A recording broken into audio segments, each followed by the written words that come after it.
मराठवाड्याच्या कडे कपारीत ध्वनी ज्वलंत झाले. मराठवाड्याच्या कडे कपारीत ध्वनी ज्वलंत झाली. ओठ मावळ्या मशाल हाती गे रात्र वैर्याची आली. दावत ठसका दावत ठसका आणि उद्धव साहेबांचा हिसका. वेळ ही आता आली. ओठ मावळ्या मशाल हाती गे रात्र वैर्याची आली. त्याच मशालीच्या रूपानं रोखठोक आणि सच्चाईच्या माध्यमातून ज्यांनी मराठी मनामध्ये हुंकार चेतवला ते शिवसेनेचे नेते खासदार संजय राऊत साहेबांना विनंती करतो की या ठिकाणी आपण मार्गदर्शन करावं.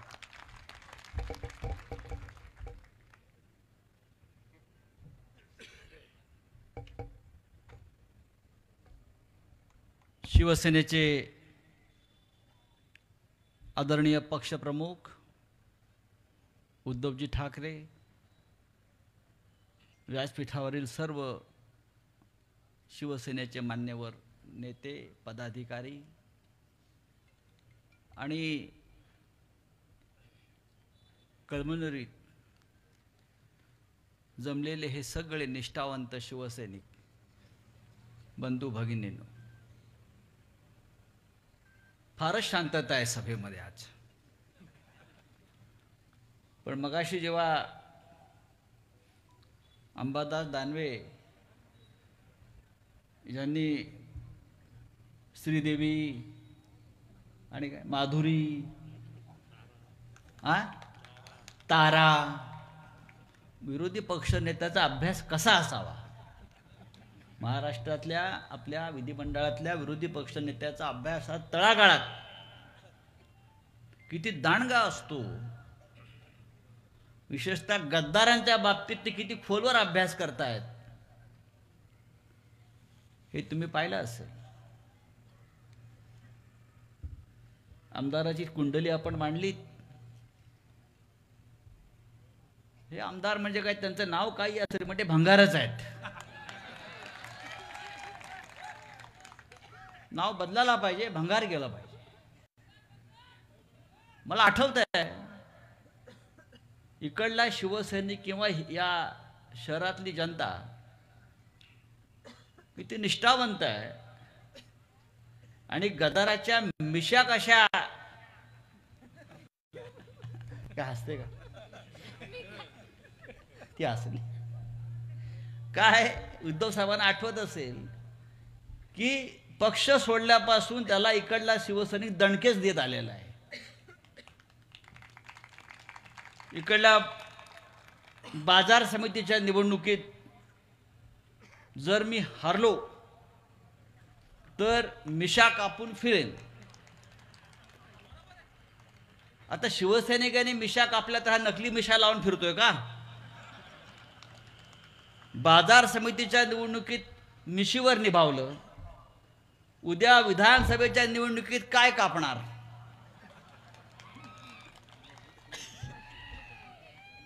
काय कापणार आणि तू कापणार की आम्ही कापू हे आता आपण ठरवायला पाहिजे. मला आनंद आहे की आपण ज्या संख्येने इथे जमलेला ते पाहता या आमदाराच्या दाढी-मिशा भविष्यात शिल्लक राहणार नाहीत. आज स्वतः शिवसेनेचे पक्षप्रमुख उद्धव ठाकरे इथे आलेले आहेत. हा कुटुंब संवाद मेळावा आहे आणि आमचं कुटुंब जे आहे उद्धव साहेबांचं ते मोदीच्या कुटुंबासारखं नाही. मोदी म्हणतो मेरा परिवार असं काहीतरी आहे ना, मेरा परिवार. मोदीचा कसला परिवार? मोदीच्या परिवारात कोण कोण आहे सांगू शकता का तुम्ही?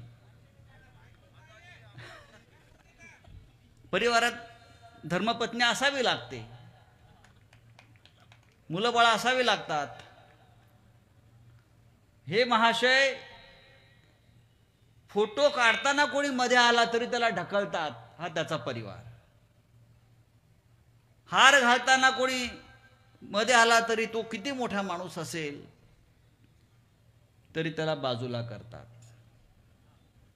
हे असे मैं अकेला अकेला ही रहूंगा, अकेला ही जाऊंगा, उसके साथ कोई नहीं जाएगा. 2024 में आप देखिए. पण आमचा परिवार, शिवसेनेचा परिवार, उद्धव साहेबांचा परिवार हा संकट काळामध्ये संघर्षात त्यांच्या पाठीशी ठामपणे उभा आहे. याचं कारण आपलं एक नातं आहे. हे नातं बाळासाहेब ठाकरेंशी आहे, हिंदू हृदय सम्राटांशी आहे. हे नातं मातोश्रीशी आहे, ममतेचं नातं आहे. आणि हे नातं माननीय उद्धव ठाकरे साहेबांशी आहे. हे नातं कधीच तुटणार नाही. किती प्रयत्न करा, कितीही पक्ष फोडा, कितीही घाव घाला, कितीही पाठीत खंजीर खुपसा. आणि हे खंजीर खुपसण्याची परंपरा ही आजची नाही आहे. हिंदू हृदय सम्राट शिवसेना प्रमुख बाळासाहेब ठाकरे यांना सुद्धा अनेकांनी दगा दिला. पण प्रत्येक वेळेला ही शिवसेना त्याच ऊर्जेनं, त्याच ताकदीनं नव्यानं उभी राहिली. आज सुद्धा तेच चित्र आहे. मला आठवत आहे की माननीय बाळासाहेबांनी एकदा जाहीरपणे सांगितलं होतं की माझ्या पाठीवर इतके वार झालेले आहेत की मला आता खंजीर खुपसायला पाठीमागे जागा राहिलेली नाही, तरी मी उभा आणि पक्ष उभा आहे. तेव्हा हे मिंधे, अनाजी पंत, तुमचे काय त्यांचं नाव,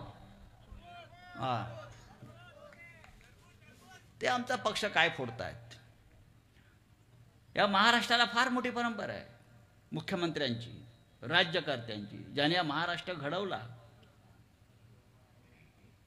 म्हणजे मुख्यमंत्री जेव्हा आपण केलेल्या विकास कामांची यादी सांगतात तेव्हा अभिमानाने ते सांगतात, मी अमुक अमुक प्रकल्प उभा केला, मी हे इस्पितळ उभं केलं, मी रस्ते निर्माण केले, मी लाखो लोकांना रोजगार दिला, मी MIDC आणली, मी परदेशी गुंतवणूक आणली, मी शेतकऱ्यांचं कर्ज माफ केलं, जे उद्धव साहेबांनी केलं, मी शेतकऱ्यांचं कर्ज माफ केलं, मी करोनाच्या काळामध्ये माझ्या लोकांचे प्राण वाचवले. असं मुख्यमंत्र्यांचं कार्य यशवंतराव चव्हाणांपासून ते माननीय उद्धव ठाकरेंपर्यंत आम्ही अभिमानाने सांगत आलो. पण हे तुमचे अनाजी पंत म्हणजे काय ते, त्यांचं कार्य काय, तरी कालच सांगितलं मी काय केलं मुख्यमंत्री म्हणून किंवा उपमुख्यमंत्री म्हणून. तर ते म्हणाले मी पक्ष फोडून उपमुख्यमंत्री झालो. काय 2 पक्ष फोडले, मी परत आलो ते 2 पक्ष फोडून. ही यांची कर्तबगारी. विकासावर चर्चा नाही, महाराष्ट्राच्या समस्यांवर चर्चा नाही. मी 2 पक्ष फोडून पुन्हा आलो. पण तुमचं हे येणं शेवटचं आहे. तुम्ही आयुष्यात परत कधी येणार नाही याची गॅरंटी आम्ही तुम्हाला देतो. एक लक्षात घ्या की देवेंद्र फडणवीस असेल, मिंधे असतील, एक घटना बाह्य सरकार या महाराष्ट्रात चालवतात. पक्ष फोडले याची काय कर्तबगारी. तुमच्या हातामध्ये ईडी आहे, CBI आहे, पोलीस आहे, इन्कम टॅक्स आहे. त्या दहशतीनं तुम्ही पक्ष फोडताय. पण लक्षात ठेवा, उद्याच्या निवडणुकीनंतर या देशाची सत्ता ही आमच्या हातात येणार आहे. आणि तेव्हा ह्या सगळ्या यंत्रणा शिवसेनेच्या हातामध्ये येतील. तेव्हा तुमचा पक्ष कसा फुटतो ते बघा. तुमचा पक्ष औषधालाही शिल्लक राहणार नाही. अत्यंत सुडाचं राजकारण, घाणेरडं राजकारण या महाराष्ट्रामध्ये सुरू केलेलं आहे. विकासावर चर्चा नाही, खोटं बोलायचं. हे प्रधानमंत्री मोदी जातील तिथे खोटं बोलतात. जगात सर्वात खोटं बोलण्याचा विक्रम जर कोणाच्या नावावरती असेल तर प्रधानमंत्री मोदीच्या नावावर आहे. मोदींनी प्रत्येक बाबतीत खोटं सांगितलेलं आहे. रोज जिथे जातील तिथे खोटं बोलतात. 2014 पासून ते आतापर्यंत एक तरी गोष्ट मोदीने जी सांगितली ती खरी ठरली असेल तर सांगा. मला आठवतंय परवा उद्धव साहेब हे महाशय कलकत्त्याला गेले. म्हणजे खोटं किती बोलावं माणसानं. हे महाशय कलकत्त्याला गेले. त्याने एक भाषण केलं ऐकण्यासारखं आहे. नेहमीप्रमाणे ते म्हणाले, मित्रों, मैं जब कलकत्ता में पहली बार आया था तो मुझे मेट्रो का आकर्षण था और मैं बचपन में मेट्रो देखने गया था. बचपन में. मोदीचा जन्म झाला 1950 साली. कलकत्त्यामध्ये पहिली मेट्रो धावली 1986 साली. तेव्हा हे महाशय होते 38 वर्षाचे.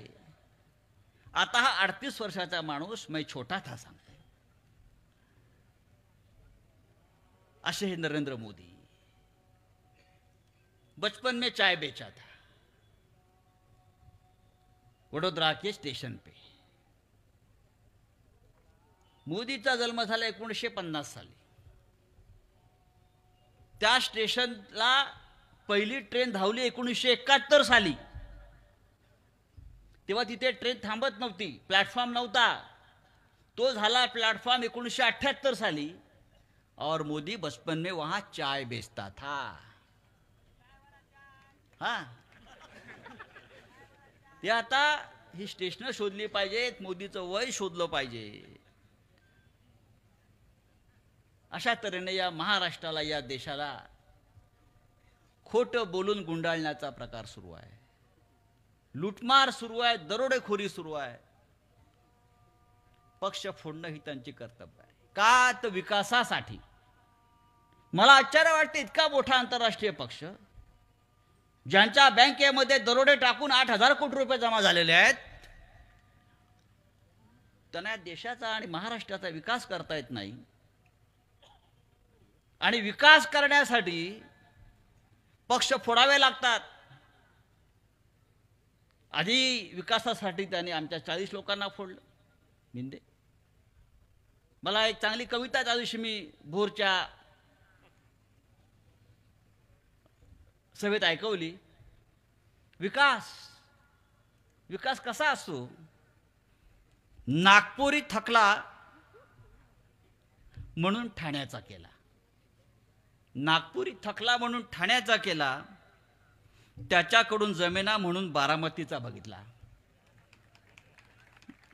तो पुरेना म्हणून नांदेडवाल्याचा हात धरला. आता तरी बघू विकास पैदा होतोय का.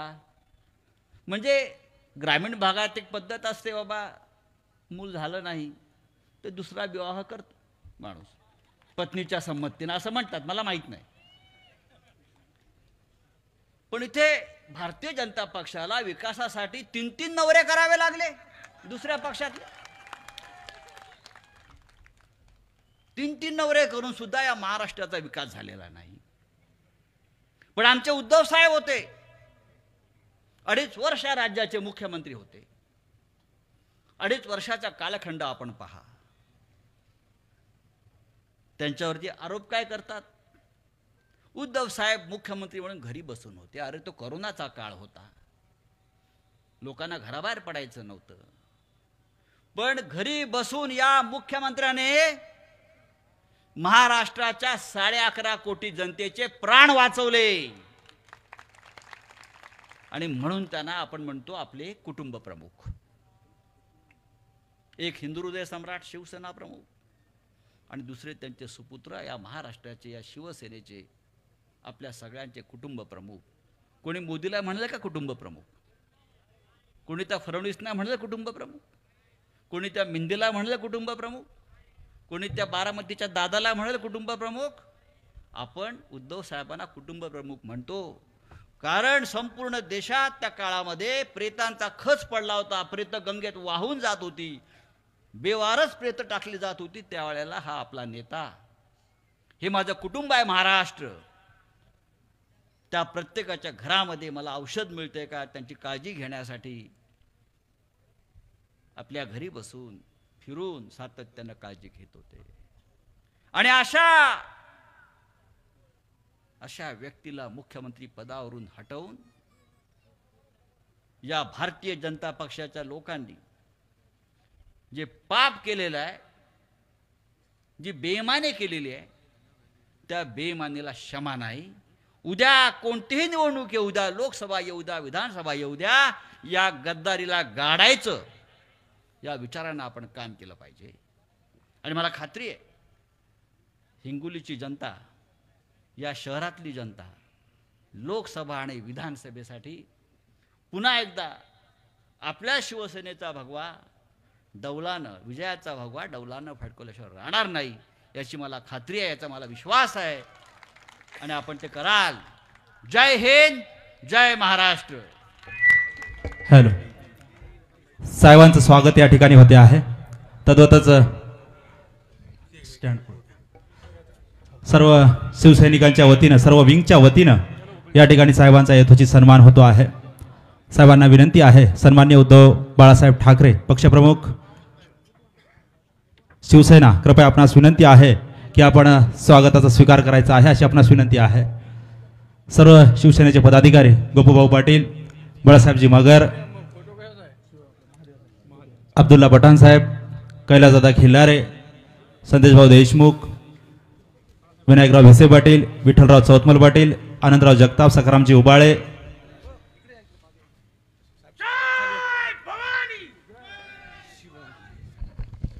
जय भवानी. अरे कौन आना रे, कौन आना? अरे कौन आना रे, कौन आना?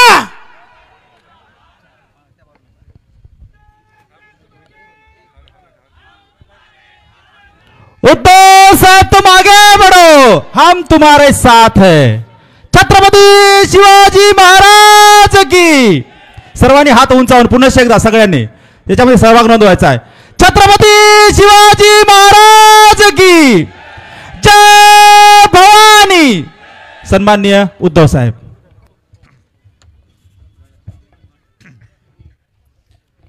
जमलेल्या माझ्या तमाम हिंदू बांधवांनो, भगिनींनो आणि मातांनो, आता पंचायत अशी झाली की मी भाषणाची सुरुवात कशी करावी हे आता मिंदे ठरवायला लागलेत. कारण ही माझी भाषणाची सुरुवात मी आपल्या हिंदू हृदय सम्राट शिवसेना प्रमुखांकडनं घेतली. आता काही वेळेला हा कुटुंब संवाद मेळावा आहे म्हणून मी जमलेल्या माझ्या कुटुंबातील बांधवांनो, भगिनींनो आणि मातांनो अशी करतो. आणि काल आपण शिवतीर्थावरती इंडिया आघाडीची पहिली जी काय जाहीर सभा घेतली त्याची सुरुवात करताना मी जमलेल्या माझ्या तमाम देशभक्त आणि देशप्रेमी बांधवांनो, भगिनींनो आणि मातांनो अशी केली. आता अशी सुरुवात तुम्हाला पटते की नाही पटत? पटते ना? पण जे नमोसैनिक झालेत, मोदी भक्त झालेत, सत्तेच्या खुर्चीसाठी लाचार झालेत, दिल्लीश्वरांचे बूट चाटतायत, त्यांच्यासमोर शेपूट हलवत आहेत, त्या मेंढ्यांच्या पोटात मुरडा आला. आणि त्यांनी आज कुठेतरी असं म्हटलं की बघा यांची भाषा बदलली. मला त्यांना विचारायचं आहे नमोसैनिकांना आणि मोदी भक्तांना, का हो मोदी भक्तांनो, तुम्ही देशभक्त नाही आहेत का? आम्ही सगळे देशभक्त आहोत ना रे? जरा जोरात सांगा ना. हा, असं असलं पाहिजे. देशभक्ताचा आवाज कसा पाहिजे? जोरात पाहिजे. हे सगळे एवढे आंधळे झालेत मोदी भक्तीपायी की त्यांना फक्त मोदी भक्त एवढंच पाहिजे. आम्ही मोदी भक्त नाही, आम्ही देशभक्त आहोत आणि देशभक्त म्हणूनच राहू. तुम्हाला जी काय चाटुगिरी करायची ती करा, त्याच्याशी आम्हाला देणं घेणं नाही. पण आमच्या देशभक्तीच्या आड याल तर तुम्हाला किती खोल गाडायचं ते आम्ही ठरवू. ठीक आहे, मोदींच्या कृपेने थोडे दिवस काय भोगायला मिळते ते भोगा. कारण आता संजय राऊत यांनी सांगितलं, देवेंद्र फडणवीसांनी कालच जाहीर केलं की मी 2 पक्ष फोडून परत आलो. पुन्हा आलो. त्याच्यामुळे त्यांच्या उपकारासाठी म्हणून तुम्ही माझ्यावर टीका करता तर करा, पण मेंदेना काय आणि इथल्या दोन्ही गद्दारांना मला विचारायचंय की तुम्हाला असं नेमकं काय होतं की जे मी दिलं नव्हतं? कोण होतात तुम्ही? काय होतात तुम्ही? एकाला आमदार केला, एकाला खासदार केला. बरं, इथे त्या हळद प्रक्रिया प्रकल्प पाहिजे म्हणून त्याला मी मंजुरी दिली. मग इथले जे आता संजय तुम्ही काय म्हणाल त्यांचं नाव? हा, भंगार. ते कधीतरी यायचे, साहेब वाचवा वाचवा, पोलिसांची धाड पडते, वाचवा.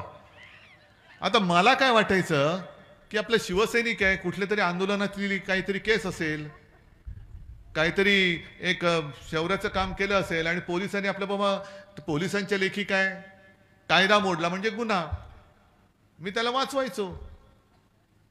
मला काय माहित हे असा आकडेबाज निघालाय. काही जण मला विचारतात का हो तुम्ही आता त्यांच्यावरती आरोप करताय, गद्दार गद्दार, ईडी सीबीआयच्या इन्कम टॅक्सच्या भीतीने तिकडे गेले. तुमच्यात होते तेव्हा तुम्हाला माहिती नव्हते काय? खरंच नव्हते माहीत. कारण शेवटी शिवसैनिक म्हटल्यानंतर त्याच्यावर विश्वास ठेवणं हे पक्षप्रमुख म्हणून माझं काम होतं आणि आहे. आणि एक साधा शिवसैनिक जर चांगलं काम करत असेल तर त्याला प्रोत्साहन देणं हे माझं काम आहे. पण त्या चांगल्याचा अर्थ त्याच्या अर्थी असे जर का हे म्हणजे आता ते म्हणतात ना अबकी बार, तसे हे गल्ली बोळात बार बार उघडले तर नेमका कोणता बार? आता यांना निवडणुकीत एकच मिळतो आपटी बार. या सगळ्या बारांना आता आपटी बार म्हणून फोडून टाकायचं. आणि जी फसवणूक माझी झाली, तुमची झाली, तसं पाहिलं तर तुमची मी दिलगिरी व्यक्त करतो. कारण ह्या दोघांनाही उमेदवारी देण्याचं पाप मी केलं होतं. मी केलं होतं ते पाप. आणि यांनी पाठीत नुसता वार नाही केला. जे शिवसेना प्रमुख म्हणायचे की माझ्या पाठीत एवढे वार झाले की आता वार करायला जागाच नाही, यांनी पाठीत नाही वार केला. यांनी शिवसेना नावाच्या आईच्या कुशीवरती वार केलेला आहे. जन्मदातीच्या कुशीवरती वार केलेला आहे. जिने तुला जन्म दिला, जिने तुला मान सन्मान मिळवून दिला. नाहीतर कोण तू होतास? आता आत चढत असतास तुरुंगामध्ये. कुठल्या कुठल्या केसेस, एवढ्या नाना केसेस तुझ्यावरती होत्या, आतमध्ये चढत असतास. तुला शिवसेनेने मोठा केला. शिवसेना ही 4 अक्षर मागे लागली. तुम्हाला पटत होतं किंवा नव्हतं, तुम्ही आदेश म्हणून तुम्ही त्यांना निवडून दिलं. आणि हा उलटा फिरून आपल्याच आईच्या पोटावरती वार करणारी अवलाद, मग ती तिथली खासदार असेल किंवा तिथला खासदार असेल किंवा आमदारही असेल. अनेकदा असं होतं की आपल्यामध्ये असतात तेव्हा कळत नाही, लांब गेल्यानंतर कळतं. कारण मी यांना हालचाल करायला देत नव्हतो तशी. ज्याप्रमाणे मी सर्वांना सांगतोय, आता अंबादास दानवे म्हणाले की कोरोना काळात मी किती काम केलं. संजय राऊतनी सांगितलं, तुम्हाला सगळ्यांना सुद्धा माहिती आहे. या कोरोना काळामध्ये आपण जे काम केलं ते काम हे सगळं विसरून द्यायला होत आहेत. आणि त्या सगळ्या काळामध्ये अनेक कामं अशी होती, जसं शिवभोजन. मी आता अंबादासनं म्हटलं तुम्हाला विचारतोय, गावात शिवभोजन चालू आहे की नाही रे अजून? इकडे नाही म्हणतात, तिकडे हो म्हणतात. आपण 10 रुपयामध्ये गोरगरिबाला पूर्ण जेवण मिळेल अशी सुविधा उपलब्ध करून दिली. कोरोना काळामध्ये 10 रुपयाची थाळी आपण 5 रुपयात केली होती. हे सगळं आपण करत होतो. आणि मी मुख्यमंत्री असताना एक महत्वाचं काम जे केलं ते म्हणजे मी महाराष्ट्र यांना लुटायला नव्हतो देत. अगदी आज जे बसले तिकडे पंतप्रधान आणि गृहमंत्री आता येत आहेत, खेट्या घालतायत. महाराष्ट्राची निवडणूक आजपर्यंत कधी एवढ्या लांब लचक कार्यक्रमामध्ये त्यांनी विभागली नव्हती. 20 मे पर्यंत आपली निवडणूक लांबवली. का? कारण आता मोदीजी येणार, मग अमित शहा येणार, आणखीन कोण कोण सगळे मंत्री येणार आणि मग तुमच्याकडे मतांची भीक मागणार. संकट काळात कधीतरी तुम्ही आलात मोदीजी. या माझ्या महाराष्ट्रामध्ये, विदर्भात आणि मराठवाड्यात सुद्धा शेतकरी आत्महत्या करतायत. कधीतरी तुम्ही एका तरी शेतकऱ्याच्या घरामध्ये गेलात विचारपूस करायला? पण आता येतील पोलिसांना आधी पाठवतील, बॉम्ब स्क्वॉड वगैरे सगळ्या घरामध्ये कुठे ह्याच्या मडक्यामध्ये काय बॉम्ब नाही ना रे, ह्याच्यामध्ये काय हे नाही ना, सगळं साफसूफ करतील आणि हॉटेलमधनं आणलेलं त्याच्या भांड्यात ठेवून मग बाजूला मांडी घालून गरीबाच्या घरात जाऊन शेतकऱ्यांनी केलेली भाकर तुकडा खाल्ला, ही सगळे चाळे करतील, ही सगळी नाटकं करतील. पण विशेष म्हणजे जे मी तुम्हाला म्हटलं मी महाराष्ट्रानं लुटू देत नव्हतो का, मी मुख्यमंत्री असताना असं काय केलं होतं पाप की तुम्ही गद्दारी करून आपलं चांगलं चालणारं सरकार पडलं? मी माझ्या या शेतकऱ्यांना कर्जमुक्त केलं, हे मी पाप केलं? मी कोरोनामध्ये महाराष्ट्र वाचवण्याचं काम तुमच्या सगळ्यांच्या साथीने सोबतीने केलं, हे मी पाप केलं? मी शिवभोजन जेवण हे 10 रुपयात सगळ्यांना देत होतो, हे मी पाप केलं? याच्यासाठी नाही, त्यांना महाराष्ट्रात येणारे उद्योग धंदे आणि महाराष्ट्रातले उद्योग हे गुजरातला पळवायचे होते, जे मी पळू देत नव्हतो, म्हणून गद्दारी करून याने आपलं सरकार पाडलं. हा माझा जाहीर आरोप आहे. मग एक ठरल लाज वाटली पाहिजे. देशाचे प्रधानमंत्री मोदी परिवार काय फक्त गुजरात पुरता मर्यादित आहे? गुजरात आमचा सुद्धा आहे. आमचा आणि इथे महाराष्ट्रात वर्षानुवर्षे पिढ्यानपिढ्या राहणाऱ्या गुजराती माता भगिनी बांधवांचा अजिबात वैर नाहीये. अनेकदा मुंबईमध्ये सुद्धा शाखांमध्ये गुजराती बांधव येतात. मुलाला शाळेचे ऍडमिशन पाहिजे, कोणाला तरी हॉस्पिटलमध्ये ऍडमिट करायचंय, रक्त पाहिजे, आम्ही देतोच, कारण आम्ही भेदभाव करत नाही, हे आमचं हिंदुत्व आहे.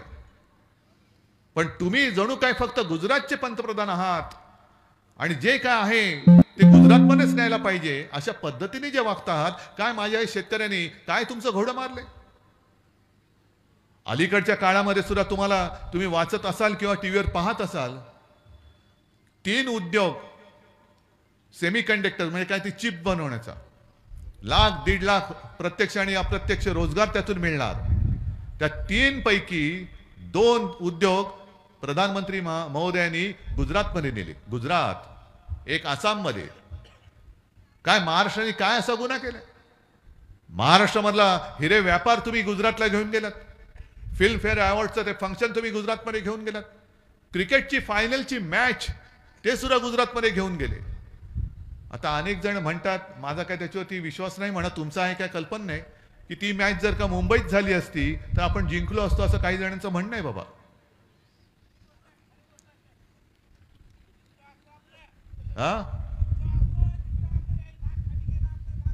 तर जाऊ द्या. पण थोडक्यामध्ये काय, यांना क्रिकेटची मॅच जिंकणं न जिंकणं याच्यात नाही, त्यातनं किती पैसा येतोय तो महाराष्ट्राला जाऊ द्यायचा नाही, तो पण गुजरातकडे नेला पाहिजे. का एवढा काही पोटशूळ तुम्हाला माझ्या महाराष्ट्रामध्ये, शिवछत्रपतींच्या महाराष्ट्राबद्दल एवढा पोटशूळ काय? शेतकऱ्यांच्या बाबतीत जे मी सांगतो, मी गेल्या आठवड्यामध्येच यवतमाळ वाशिमला गेलो होतो. तिथे प्रधानमंत्री आले होते आणि त्या प्रधानमंत्र्यांना भेटण्यासाठी तिथल्या एका गावातले दाबडी गावाचे शेतकरी प्रयत्न करत होते, नाही भेटू दिलं. दिल्लीला गेले होते शेतकरी दाबडी गावातले, नाही भेटू दिलं. का भेटू इच्छित होते तर 2014 साली त्या दाबडी गावात प्रधानमंत्री आले होते आणि त्यांनी चाय पे चर्चा, म्हणजे संजयजी तुम्ही सांगितलं त्या स्टेशनवरती चहा विकत असतील वगैरे, कल्पना हा संशोधनाचा विषय होईल. पण 14 साली त्यांनी तिथे चाय पे चर्चा केली होती आणि मी त्या दाबडी गावासाठी काय काय करीन, कापूस उत्पादक शेतकऱ्यांसाठी काय करीन, तुमच्यासाठी काय करीन, मोठमोठ्या थापा मारून गेले. 10 वर्ष होत आली, अजूनही कसला पत्ता नाहीये. आणि शेतकरी तिकडे जायला निघाले, नाही जायला दिलं. प्रधानमंत्री गावात त्या यवतमाळमध्ये येत होते, शेतकरी भेटू इच्छित होते, पोलिसांना सांगून त्यांना बाजूला कोंडून ठेवलं. हे असे पंतप्रधान अगदी कडेकोट बंदोबस्तात येणार आणि जाहीर सभेमध्ये भाई और बहनो मित्रों करणार आणि पुन्हा पुन्हा पुन्हा पुन्हा, म्हणजे त्यांच्याच शब्दात सांगायचं तर एकच प्रॉडक्ट किती वेळा तुम्ही पुन्हा पुन्हा नवीन लेबल लावून लॉन्च करणार आहात? म्हणजे माझ्या लहानपणी, आणि खरं आहे मी लहान होतो लहानपणी, तुम्ही पण असाल ना लहानपणी, लहान होतात की नाही? का 38 वर्षाचे होतात? मी लहानपणी 38 वर्षाचा होतो तसं नाही, मी लहानपणी खरंच लहान होतो. त्यावेळेला एक साबण यायचा हमाम, आठवतोय का कोणाला? नाही, माहित नाही, कारण गेला आता तो. माझं लहानपण गेलं आणि तो साबण पण गेला. आकर्षक जाहिरात यायची, हमाम अप नए पॅक में, आम्हाला वाटायचं अरे नये पॅक में उघडलं तर आतमधलं हमाम तोच. तसं यांचं आहे. 2014 साली तेच, 19लाही तेच आणि 24लाही तेच. आतला हमाम तोच आहे. बाहेरचं पॅकेट फक्त बदललेलं आहे, पण आतमधले मोदी तेच. फक्त आता त्याची वॉशिंग पावडर झालेली आहे. म्हणजे हमाम तोच असला तरी त्याची पॉवर वाढले की भ्रष्टाचारी पक्षात घेतला, आंघोळ केली की साफ. म्हणजे अनेक ज्या काही त्यांनी योजना काढलेल्या आहेत त्याच्यामध्ये मला असं वाटतं की पुढची योजना त्यांची अशी असेल की भ्रष्टाचारी अभय योजना. भ्रष्टाचारी अभय योजना म्हणजे काय? ते चौकशी करतात, कोणी किती पैसे खाल्लेत, किती भ्रष्टाचार केलेला आहे. मग त्यांची ते वर्गवारी करतात. मग त्यांचे सगळे जे यांच्यासारखे जे घरफोडे आहेत त्यांच्यासारखे जे हेरणी करतात की यांनी कितीचा भ्रष्टाचार केलाय, 5 कोटीचा, जाऊ द्या. यांनी किती केलाय, 50 कोटी, ठीक आहे बघू जरा. यांनी किती केलाय, 200 कोटी, जरा थोडं जवळ घ्या. मग यांनी किती केलाय, 70,000 कोटीचा घोटाळा. ताबडतोब घ्या, त्याला उपमुख्यमंत्री करा. आपका बाल भी नहीं बाका होगा. ये मोदी गॅरंटी आहे. याला मोदी गॅरंटी म्हणायचं, भ्रष्टाचार अभय योजना. आणि आता जो उघड उघड त्यांनी भ्रष्टाचार केलेला आहे, जो सुप्रीम कोर्टाला मी खरंच धन्यवाद देतोय. अगदी वेळेवरती तुम्ही यांचं बिंग फोडलेला आहात. निवडणूक रोख्याच्या माध्यमातून हजारो कोटी रुपयांनी कमवले, हजारो कोटी. देशातल्या प्रत्येक पक्षाला निवडणूक रोखे मिळाले, शिवसेनेला सुद्धा मिळाले. पण प्रमाण जर का पाहिलं तर यांना 8,000 कोटी, 10,000 कोटी हे एका पक्षाला मिळत आहेत. जो पक्ष दिल्लीत राज्य करतोय, जो पक्ष अनेक राज्यांमध्ये राज्य करतोय. आणि रोखे सुद्धा कसे मिळाले? काही कंपन्यांवरती धाडी टाकल्या गेल्या आणि धाडी टाकल्यानंतर अगदी काही दिवसात, म्हणजे धाड टाकल्यानंतर 8-15 दिवसात निवडणूक रोखे त्या कंपनीतून यांच्या पक्षाच्या खात्यात गेले आणि धाड सत्र थांबलं. मग त्यांची बाजू कोणी घ्यायची? तर आपल्या अर्थमंत्री बाई आहेत निर्मला सीतारामन, त्यांनी घेतली. हे म्हणे योगायोग असू शकेल, सरकारने कारवाई केली असेल तर तो सरकारचा अधिकार आहे आणि त्यांनी रोखे दिले असतील तर त्यांची इच्छा आहे. चांगली गोष्ट आहे, पटतं आम्हाला तुमचं. पण आम्हाला पुढचा एक प्रश्न आहे की सरकारने जी कारवाई केली होती धाड टाकण्याची, ती कारवाई ह्यांनी रोखे दिल्यानंतर थांबली का? चालू ठेवायला पाहिजे होती. कारण सरकारला जर वाटत असतील ते गुन्हेगार आहेत, ह्यांनी काहीतरी गुन्हा केला म्हणून त्याच्यावर तुम्ही धाड टाकताय आणि त्यांनी रोखे दिल्यानंतर तुम्ही जर का ती धाड थांबवत असाल तर त्यांनी केलेल्या गुन्ह्याचे पैसे हे तुमच्या खात्यात आले म्हणून तुमच्यावरती सुद्धा गुन्हा दाखल का करायचा नाही? बरं, काही काही तर असे आहेत की ज्यांचा जो नफा आहे तो अगदी 100-150 कोटी असेल, पण त्यांनी रोखे दिलेत ते काही हजार कोटीचे दिलेले आहेत. काही कंपन्या अशा आहेत, अगदी महाराष्ट्रामध्ये सुद्धा आपलं सरकार पाडल्यानंतर जे काय माझ्या कानावर येते ती एक मेघा म्हणून काहीतरी कंपनी कन्स्ट्रक्शन, त्या कंपनीला सुद्धा बुलेट ट्रेन असेल, आणखीन काय असेल, काय काय कामं, ही यादी घेऊन वाचली तर खरंच आपले डोळे पांढरे होतील की अनेक अशा कंपन्या आहेत की रोखे दिल्यानंतर त्यांना कामं मिळालेत किंवा कामं दिल्यानंतर यांना रोखे मिळालेले आहेत. महाभ्रष्टाचार नाहीये. कोणत्या तोंडाने तुम्ही सांगता ना खाऊंगा ना खाने दूंगा? खाते तर भरपूर, स्वतः खाताय, पण आमच्यापैकी जरा जरी कोणी काही इकडचं तिकडे केलं तर त्याच्या मागे नसत्या खोट्या केसेस लावून भाजपात ये नाही तर तुरुंगात जा असे सांगतायत. हे संजय राऊतनं सुद्धा दडपण आणलं होतं, पण संजय राऊत तुम्हाला माहिती आहे कसं आहे. म्हणजे मला तर खात्री आहे की ईडीने सांगितलं असेल जा बाबा इकडे थांबू नकोस, तू जा, आमच्याकडे राहू नको, आम्हाला काहीतरी करशील. कारण कर नाही त्याला डर कशाला. हे आता काल राहुल गांधी शिवाजी पार्कच्या सभेत बोलले की त्यांच्यामधला एक मोठा नेता, तुम्हाला अंदाज आला असेल, त्याच्यामुळे सोनियाजींकडे जाऊन रडले की मी काय करू, मला आता तुरुंगात जायचं नाहीये. अरे पण पक्षाने एवढं सगळं तुला दिलं, काय काय जणांना मुख्यमंत्री केलं, उपमुख्यमंत्री झाले, मंत्रीपद दिली, भरघोस सगळं केलं, कुटुंबाचं कोट कल्याण केलं. मग एवढं सगळं केल्यानंतर पक्षासाठी तू थोडी सुद्धा त्रास घ्यायची तुझी तयारी नाही. एक तर पहिला म्हणजे पाप का केलंस? आपले सुद्धा जे काही मिंदे पडून गेले, मी जे तुम्हाला सांगितलं की 70,000 कोटीचा घोटाळा केला तर उपमुख्यमंत्री पद, कारण 70,000 कोटीचा घोटाळ्याचा आरोप मी नव्हता केला, माझे उपमुख्यमंत्री म्हणून ते बसायचे.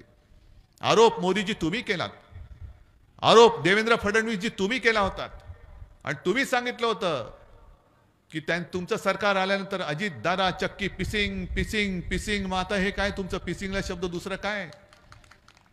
आता एवढे जवळजवळ बसतात. आरोप करणारे तुम्हीच. आरोप करायचं, कुटुंब उद्ध्वस्त करायचं, पक्ष फोडायचा आणि स्वतःच्या मांडीला मांडी लावून त्याच भ्रष्टाचारी माणसाच्या बरोबर लावून तुम्ही राज्य चालवायचं. हे काय जनतेला आता कळत नाही? एक तर स्वतः भ्रष्ट म्हणजे मी दुपारच्या सभेत बोललो की 2 पक्ष फोडून मी पुन्हा आलो. देवेंद्र फडणवीसजी, तुमचं नाव देशाच्या आणि राज्याच्या इतिहासात उत्तम घरफोड्या म्हणून झाल्याशिवाय राहणार नाही. उत्तम घरफोड्या. आणि म्हणून मी सगळ्यांना सांगतो की एकतर शुभ कार्य त्यांना कधी बोलू नका. लग्नाला वगैरे तर अजिबात बोलू नका. कारण ही भाजपची अवलाद अशी आहे, येणार मस्त श्रीखंड बासुंदी होती, ताव मारतील, पुरणपोळ्या तूप वगैरे टाकून मस्त जेवतील, ढेकर वगैरे देतील आणि नवरा बायकोत भांडणं लावून दुसऱ्या पंक्तीत जेवायला जातील. ही यांची नालायकपणाची हद्द झालेली आहे. आज 10 वर्ष होत आली जी वचनं किंवा थापा. म्हणजे मी काल परवाच्या सभेत हे सुद्धा बोललो होतो की अमित शहा जे म्हणाले की यांची महाविकास आघाडी म्हणजे 3 पक्षाची आपली शिवसेना, काँग्रेस आणि राष्ट्रवादीची ही पंक्चर झालेली रिक्षा आहे. आणि मी त्यांना उत्तर दिलं की तुम्ही महाविकास आघाडीला पंक्चर झालेली रिक्षा बोलत असाल तर तुमचं डबल ट्रिपल चौबल इंजिनचं सरकार, त्या सरकारला सगळी भ्रष्टाचाराची चाकं का लागतायत? तुमच्या इंजिनाला भ्रष्टाचाराची चाकं लागलेत. आणि पूर्वी एक वाफेवरती चालणारं इंजिन होतं, यांचं थापेवरती चालणारं इंजिन आहे. नुसत्या थापा मारत जायचं, भग भग भग भग भग भग थापा मारायच्या नुसत्या. तर तुम्ही स्वतःला विचारा की 2014 साली मोदींनी जी काय आश्वासनं दिली होती विशेषतः शेतकऱ्यांना, मला एकाने तरी हात वर करून सांगायचं होय मला त्याचा लाभ मिळाला. मला सांगा.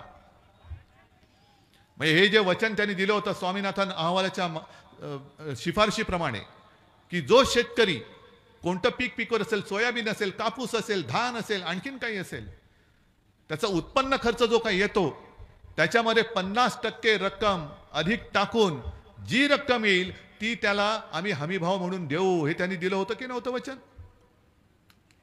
दिलं होतं ना. मग मिळाले पैसे तुम्हाला? पीक विमा योजना किती पैसे मिळालेत? बरं, पीक विम्याची अग्रिम रक्कम किती मिळालेत? आता कृषी मंत्री कोण आहेत? धनंजय मुंडे आहेत का? आम्हाला धनंजय मुंडे आहेत ना, मराठवाड्याचेच आहेत. त्यांना विचारा, दिवाळीपर्यंत म्हणजे कालच्या दिवाळीपर्यंत आम्ही अग्रिम रक्कम शेतकऱ्याच्या खात्यात जमा होईल अशा सूचना दिलेल्या आहेत. अरे कोण तुमचं ऐकत नाही ना. विमा कंपन्या तुमचं ऐकत नाही, सारं कोणी काही ना कोणी ऐकत नाहीये. तुमचं सरकार असं नुसतं राम भरोसे चाललेलं आहे. मोदीजींना आणि अमित शहाना सरकार पाडायला वेळ आहे, पण शेतकऱ्यांकडे लक्ष द्यायला वेळ नाहीये. आणि यांना 400 पारचा नारा ते देत आहेत. कशासाठी देत आहेत? जे मी सांगतोय तुम्हाला की यांना संविधान बदलायचंय, घटना बदलायची, घटनेची पायमल्ली यांना करायची. आणि मी माझ्या मन की बात नाही मी करत, इकडे बातमीच घेऊन आलेलो आहे मी. हे बघा, राज्य घटना दुरुस्तीसाठी बहुमत द्या, भाजपा खासदार यांच्या वक्तव्यावरून वाद.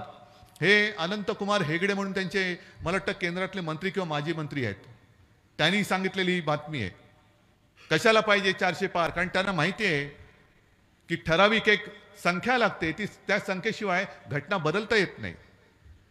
आणि काही कायदे जर का करायचे असतील तर त्याच्यासाठी समोर विरोधक असता कामा नये. गेल्या संसदेच्या अधिवेशनामध्ये जवळपास 150च्या आसपास विरोधी पक्षाचे खासदार त्यांनी या ना त्या कारणावरून निलंबित केले आणि काही घातक कायदे पास केले. कोर्टामध्ये गेल्यानंतर ते काय सांगतील?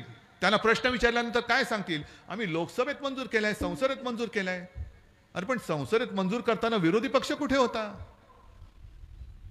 आणि जे मी उदाहरण काल दिलं, रशियामध्ये आता पुतीन निवडणूक लढतात. आज मला वाटतं जाहीर झाले जिंकले म्हणून. खरं म्हणजे निवडणूक तिकडे घेतात का हेच मला कळलं नाही.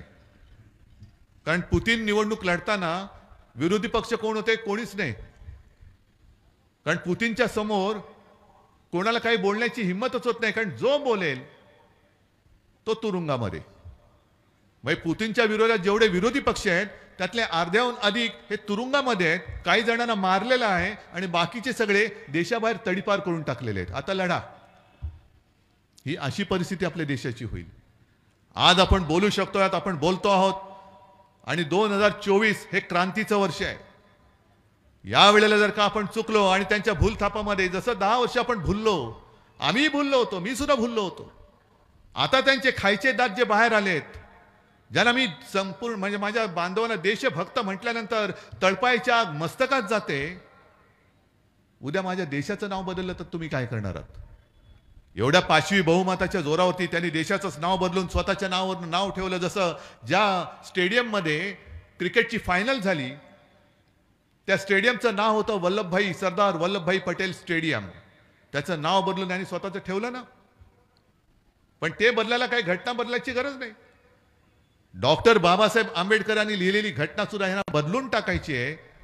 मग तरी सुद्धा आपण यांच्या सगळ्या भूलथापांना बळी पडून परत परत यांना निवडून द्यायचं. गेल्या वेळेला तुम्ही शिवसेनेचा खासदार निवडून दिलात, मी चालवतो प्रचाराला, आणि तेव्हा मी बोलत होतो की शिवसेनेचा खासदार कशाला, की मोदी पंतप्रधान पाहिजेत. या वेळेला मी सांगतो मोदी अजिबात पंतप्रधान होता कामा नयेत. ज्या मोदीजींना अडचणीत असताना आणि ज्या अमित शहाना अडचणीत असताना हिंदू हृदय सम्राट शिवसेना प्रमुखांनी वाचवलं होतं. मोदीजींचं नाव जेव्हा प्रधानमंत्री पदासाठी भारतीय जनता पक्षाच्या कार्यकारिणीमध्ये सुचवलं गेलं, तेव्हा भारतीय जनता पक्षाच्या व्यतिरिक्त मोदीजींना पाठिंबा देणारा जर पक्ष कोणता असेल तो शिवसेना. आपण त्याला पाठिंबा दिला तर संजय राऊतना मी सांगितलं होतं आणि संजय राऊत तिकडे जाऊन त्यांना गुच्छ देऊन आले होते. म्हणजे एवढं जसे हे गद्दार ज्यांना शिवसेनेने आमदार केलं, खासदार केलं, तरी सुद्धा ते गद्दारी करतायत. आणि मोदीजी, अमित शहा, तुम्हाला सुद्धा असं आम्ही कोणतं पाप केलं होतं? जेव्हा अटल बिहारी वाजपेयी राजधर्म का पालन करना होगा म्हणून मोदीजींना केराच्या टोपलीत टाकायला निघाले होते, तेव्हा संपूर्ण देशात एकमेव हिंदू हृदय सम्राट शिवसेना प्रमुख बाळासाहेब ठाकरे हे मोदीजींच्या पाठी उभे राहिले होते. तर तेव्हा आम्हाला गर्व वाटत होता. आता लाज वाटते. त्या शिवसेनेला तुम्ही फोडलत, त्या शिवसेनेला तुम्ही संपवायला निघालात, त्या शिवसेना प्रमुखांच्या पुत्राला तुम्ही मुख्यमंत्री पदाच्या गादीवरून गद्दारी करून खाली खेचलत. अरे आम्ही तुम्हाला पंतप्रधान बनवलं आणि तुम्ही गद्दारी करून आम्हाला खाली खेचलत. काय म्हणून आम्ही तुमच्या सोबत राहायचं? ही गद्दारी केवळ उद्धव ठाकरे सोबत नाहीये, तर माझ्या महाराष्ट्राशी झालेली गद्दारी आहे. कारण मोदींचे फोटो लावून तुम्ही जिंकलात. अहो, हिंगोलीचा माझा पहिला खासदार मोदींचे फोटो लावून निवडून नव्हता आला, तो शिवसेना प्रमुखांचा फोटो लावून निवडून आला होता. जे शिवसेनेचे पहिल्या फळीतले खासदार निवडून आले तेव्हा मोदी, नरेंद्र मोदी हे भारताच्या राजकारणामध्ये त्यांचं नाव सुद्धा नव्हतं. तेव्हापासून माझ्या शिवसेनेला महाराष्ट्रातली जनता दिल्लीमध्ये पाठवते. 96 सालापासून, आधीपासून त्याच्या. हे तुमचे फोटो अलीकडे लागायला लागले. बरं, मोदीजींचा फोटो तुम्ही लावताय. आता त्यांना कळले की महाराष्ट्रामध्ये मोदीजींचा फोटो लावून मत नाही मिळणार. मग काय करायचं? शिवसेना फोडायची, शिवसेना चोरायची. शिवसेनेचं धनुष्यबाण चोरून तुम्ही गद्दारांच्या हातामध्ये दिलं. एवढंच नाही तर हिंदू हृदय सम्राट शिवसेना प्रमुखांचा फोटो लावून तुला मतं मागायची वेळ तुम्हाला.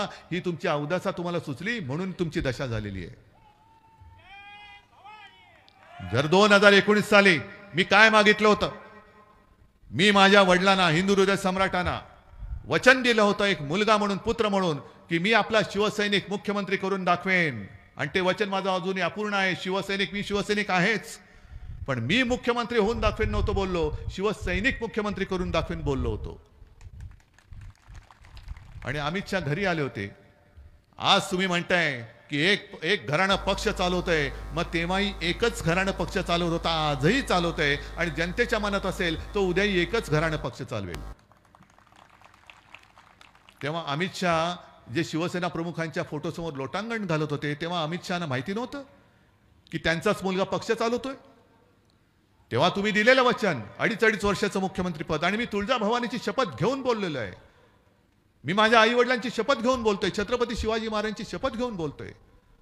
मग ते 2.5 वर्ष तुम्ही आम्हाला शिवसेनेला ठरल्याप्रमाणे मुख्यमंत्रीपद दिलं असतं. आज ही तुम्हाला भाडोत्रीगिरी, भाडखवगिरी कशाला करायला लागली असती? अख्खी शिवसेना तुमच्या सोबत होती.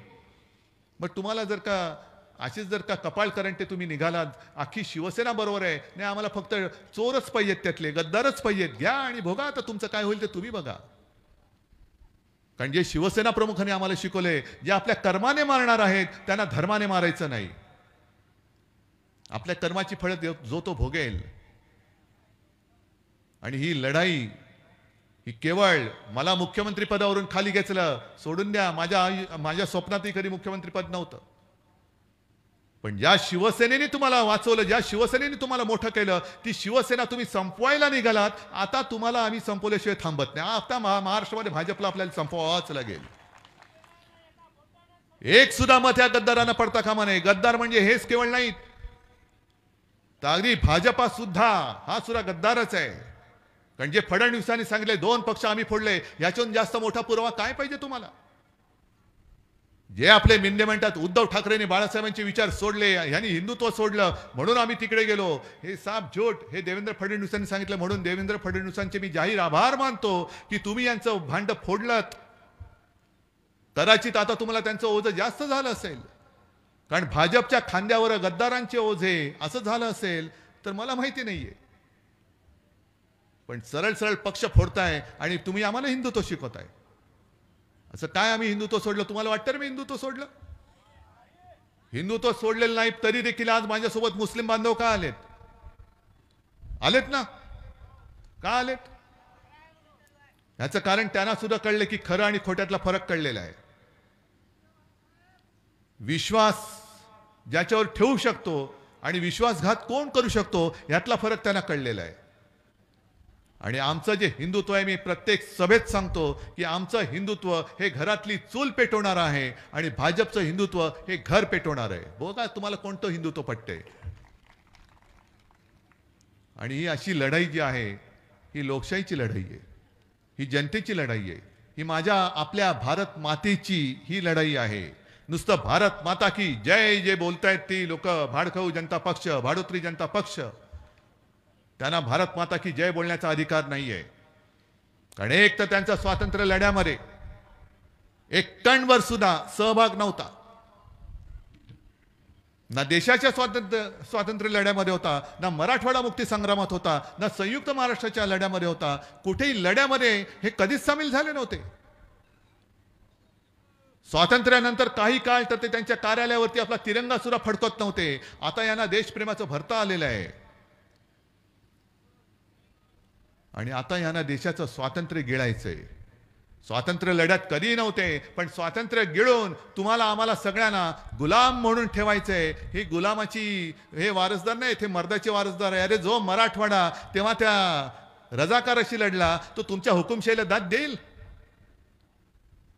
ही संतांची भूमी आहे, तशी मर्दांची सुद्धा भूमी आहे. आणि म्हणून माझ्या समोर आपल्यातनं तिकडे गेले गद्दार, त्यांच्याबद्दल मला बोलण्याची गरज नाही. तुम्ही त्यांना गाडणार आहात ना. पण संपूर्ण देशाचा ज्यांनी विश्वासघात केलाय त्या भाडोत्री जनता पक्षाचा सुद्धा आपल्याला पराभव करावाच लागेल. जे दिल्लीमध्ये येणाऱ्या शेतकऱ्यांच्या वाटेमध्ये खिळे ठोकतायत, त्यांच्या अंगावरती बंदुका रोखतायत, त्या मोदी सरकारला दिल्लीमध्ये येण्यापासून शेतकऱ्यांना त्यांना रोखावंच लागेल. तुम्ही जर आम्हाला दिल्लीत येण्यापासून रोखत असाल तर माझ्या तमाम शेतकऱ्यांना माझं आवाहन आहे की तुमची आता वेळ आहे, तुम्ही मोदी सरकारला आता दिल्लीत येण्यापासून रोखा. आणि म्हणून एकच विनंती करतोय, वेळ आहे अजून, काही एखादा महिना अजून बाकी आहे. अनेक सगळी प्रलोभनं दाखवली जातील, पैशाचा पाऊस पडला जाईल, अनेक जण येतील दाढी खाजवतील, काहीच मिळणार नाही त्यातून. पण जे आपलं नातं आहे कुटुंबाचं, जे तुम्ही मला कुटुंब प्रमुख मानतात, त्या एका नात्यातून तुम्हाला तळमळीने सांगतोय. जसं करोनाचं संकट असताना मी तुम्हाला सांगत होतो, तसं हे हुकुमशाहीचं संकट असताना मी तुम्हाला सांगतोय की जागे आहात, जागे राहा आणि यांच्या भूलथापांना बळी न पडता आपला शिवसेनेचा, अस्सल शिवसेनेचा, भगव्या मनाचा, भगव्या हृदयाचा, ज्याच्या हृदयात राम आणि हाताला काम देण्याची शक्ती असेल असा आमदार आणि खासदार निवडून द्या. एवढीच विनंती करतो. जय हिंद, जय महाराष्ट्र. खूप खूप धन्यवाद साहेब. काही पक्षप्रवेश या ठिकाणी होत आहेत.